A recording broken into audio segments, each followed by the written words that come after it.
That's right, we back at it again. It's part 3. You guys know the rules. I go ahead and watch 4 specials hated by the internet. I give my best shot at an unbiased review. Let's not waste any more time and jump straight into it. First up, we have Amy Schumer with 2017's The Leather Special. Because this is a Netflix special and I know the copyright is stricter than Gordon Ramsay's expectations for risotto, I won't be using clips as loosely. Someone teach these two fucking idiots how to make a fucking risotto. Speaking of loose, it was pretty much 57 minutes of sex jokes from a subdued Schumer.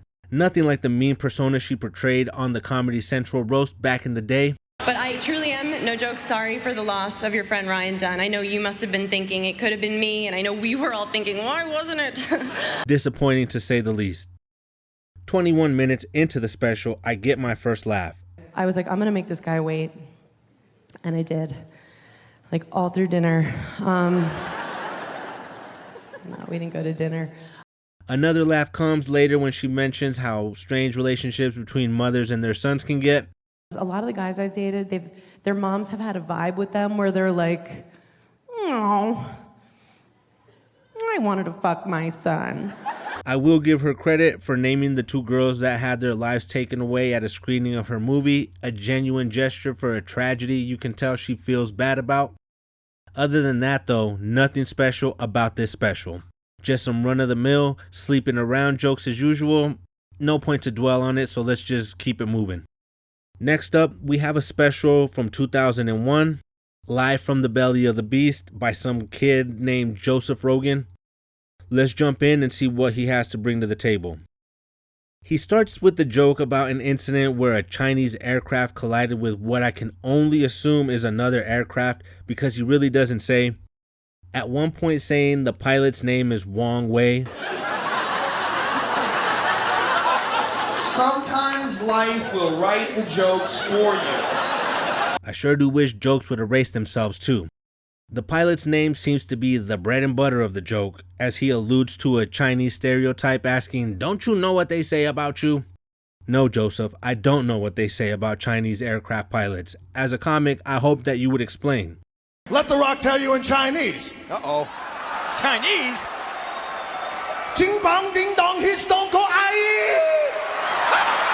The joke ends by mentioning what China needs is some black men, not in those words, to straighten up the gene pool, his exact words, saying they all look alike and it would help them start dancing and making better music, finally calling them racist motherfuckers. We need to send some big fucking Mandingo warriors over there. Hot injection of black cock to fucking straighten out that gene pool. Hoping some context might make the joke funny, I decided to look up what this incident he was talking about is. It turns out it was the Hainan Island incident where a Chinese plane crashed into a US plane right at the start of George Bush Jr.'s presidency. Also, the pilot's actual name is Wang Wei. It's bad enough that I have to do research to try to make sense of the joke, but the joke somehow feels even worse after context is added. Not a good sign. But don't worry, Joseph. Don't let one bad joke about China get you down. Keep your chin up. Later, he does an impression of a guy from the South. I think it's funny, but not on its own merit. More so because the person he's imitating sounds like it could be Theo Von. Oh, I don't care, man. I love it around here. Bar's nice and low, my truck's nice and high. I can still wear a mullet, nobody cares. He talks about Hugh Hefner and the women he would date, how Hugh said they felt lucky, and describing how disgusting relations with the geriatric must have actually been.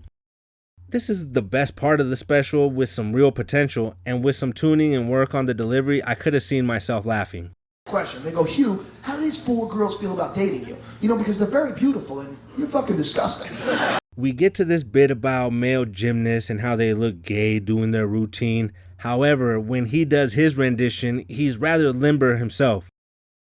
It's jokes like this throughout the set that I assume are supposed to be ironic, but he fails horribly at conveying the irony. Hey, I didn't know you could dance. We used to do those dance moves to make fun of guys when we were kids, show them how queer they were, okay?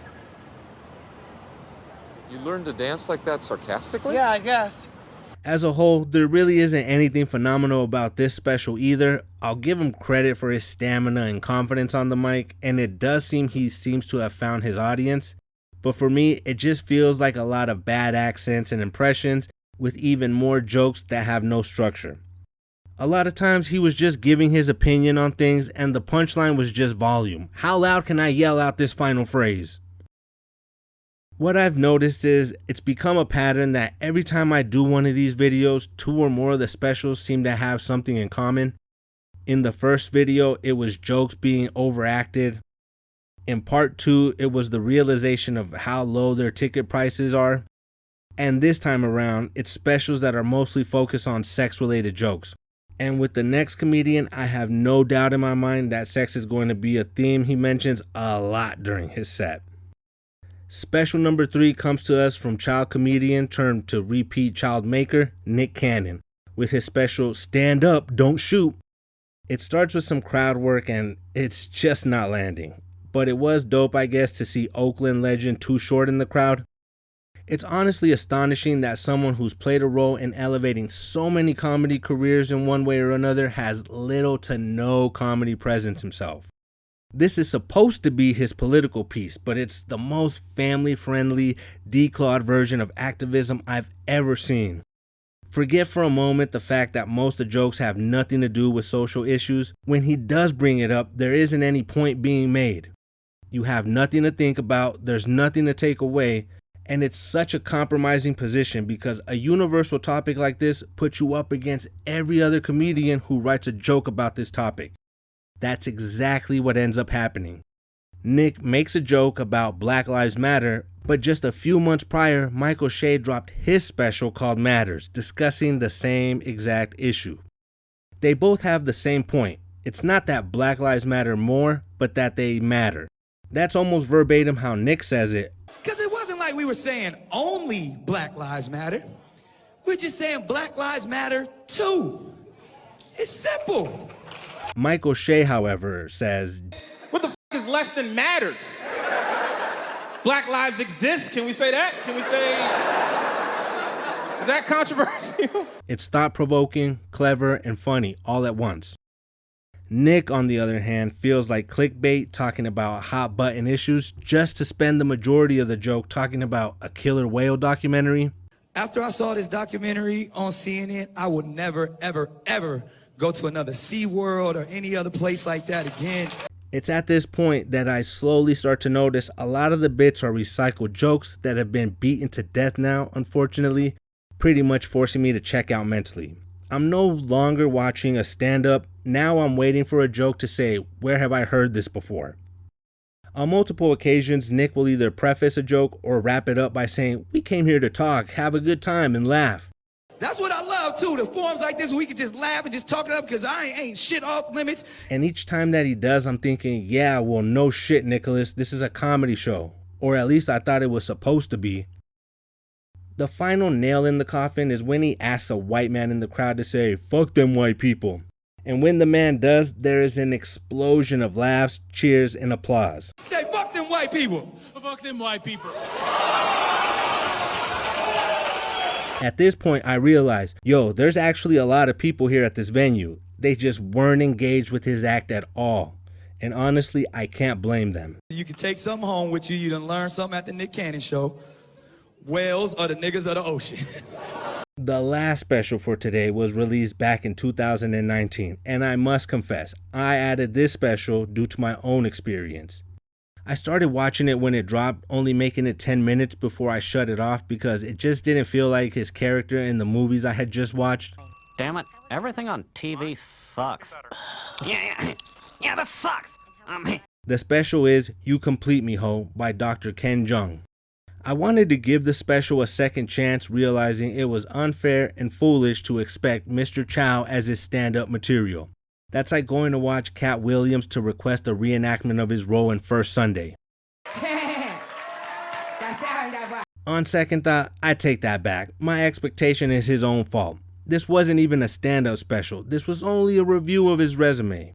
I was on The Hangover. Thanks to The Hangover. Hangover. I don't know, but I have a sneaking suspicion that Ken Jeong might have been in The Hangover, but who knows? When it's not about his movie roles, it's name-dropping other celebrities he's worked with, hung out, or just got to meet.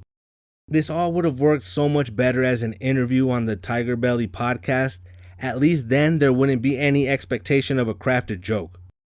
The only story that actually made me laugh was Ken meeting Tom Hanks and Hanks thinking the accent was real and Ken going, "Really, Forrest Gump?" There are a few moments that aren't about his roles in Hollywood, but they're just lazy jokes about his wife's last name. Her name is Tran Ho, so it's a bunch of uninspired, "I pimped this hoe, I got hoes, my favorite hoe," and so on and so on. I can't help but think back to the earlier special I watched with that young kid, Joey Rogan, and his own lazy Wong Wei joke. I'm not Asian, so I'm not going to try and speak for an entire community on whether these stale puns and stereotypes are offensive or not. It's not for me to say. But as a fan of comedy, it is offensive how lackluster these failed attempts at humor were. What's the point of crossing the line just to recite a middle school level joke? This one by far has been the roughest video I've had to write, with all 4 specials leaving so much to be desired. Regardless of everything I previously said, I did learn a few things along the way. These 4 specials are proof of 3 things. First, success in one field does not automatically carry over to another. Not everyone can be Jamie Foxx or Donald Glover. 2, living in the world of humor doesn't make you funny. Being friends with comedians isn't enough.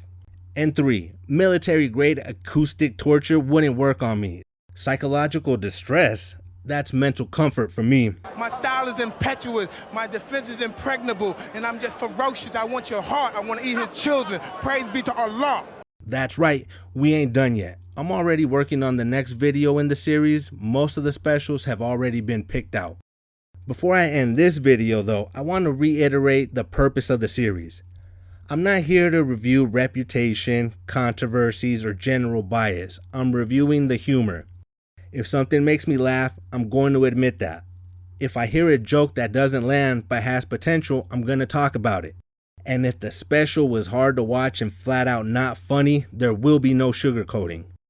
What I'm not going to do is be another mouthpiece repeating the same 5 talking points against comedians everybody hates. There's already 1,000 channels out there doing that exact thing already. I don't need to be number 1001. The only goal here is to make comedy about jokes again. And with that, I'm out.